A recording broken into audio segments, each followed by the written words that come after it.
Metrolinx, look at this. This is your failure. The Milton line could be a fantastic service, but for over a decade, this train has remained as awful as the day it first started. The problem is that all the pieces are in place for a fast, frequent, and high-quality electric rail service. Everything from the track layout to the stations to the land use to the connecting transit services.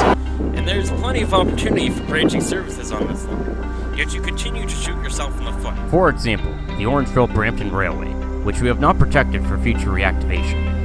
Other examples include Bloor Station, which Milton trains continue to bypass without taking a single passenger, and the flyover, which you have not built for a high-capacity connection between these lines. The freight yard that you send your trains right through the middle of and hope they get through without being halted by a rare SD40 manifest, sitting on a bridge that you have also yet to duplicate. The foundations of a second bridge are right here, and were specifically designed for this purpose. Which brings us back to score one. A growing mixed-use walkable community, which still to this day you have failed to serve with transportation that gets people out of cars and into transit, and cements a downtown district as center city. You also continue to neglect the GTHA's eastern suburbs, and still to this day the network is largely imbalanced, prioritizing the west with 4 lines, while only 3 lines make it out east. This is one of the reasons why Highway 401 is so congested. It's serving 2 purposes, being both an express and local crosstown artery, with the only real compelling cross-region transit service being the Lakeshore line. But for many trips, this is too far south to be a good option, especially since north-south transit lines leave a lot to be desired. The reality is, you could do all of this relatively inexpensively, but you have failed to invest in a technology that the entire planet calls the gold standard for providing high-quality rapid transit on corridors new and old. Electric multiple units are the solution and are essential to operate this service. And you are overcomplicating the issue, saying that you have to buy new rolling stock or build a completely new maintenance and storage facility.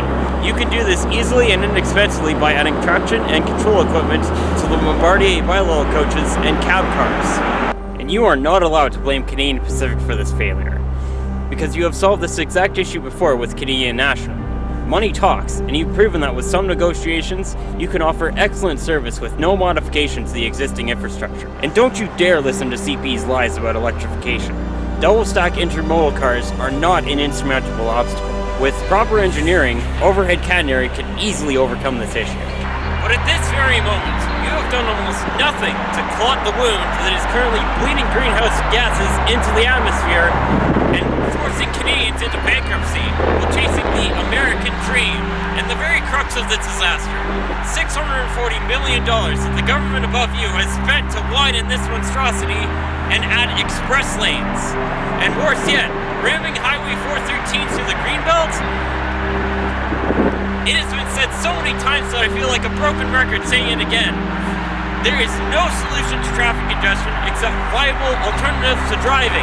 Induced demand is very real and will without a doubt return these highways to the very same congestion widening was supposed to alleviate. Which brings us to what you have done. A study of 2 options. Either diverting freight traffic by building a line known as the Missing Link, or building dedicated rails in the Milton corridor. And while I don't have details of what exactly either of these projects would look like, it's pretty safe to assume that they'd look like the Lakeshore East corridor.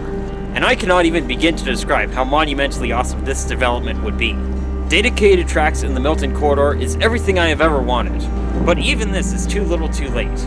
All the other expansions that I mentioned, in addition to the 2 projects, must be implemented to move forward Peel Region's transition from car-centric wasteland to sustainable metropolis. So this is it, Metrolinx. The climate change clock keeps ticking. Every lane added and new highway built will only make it tick faster.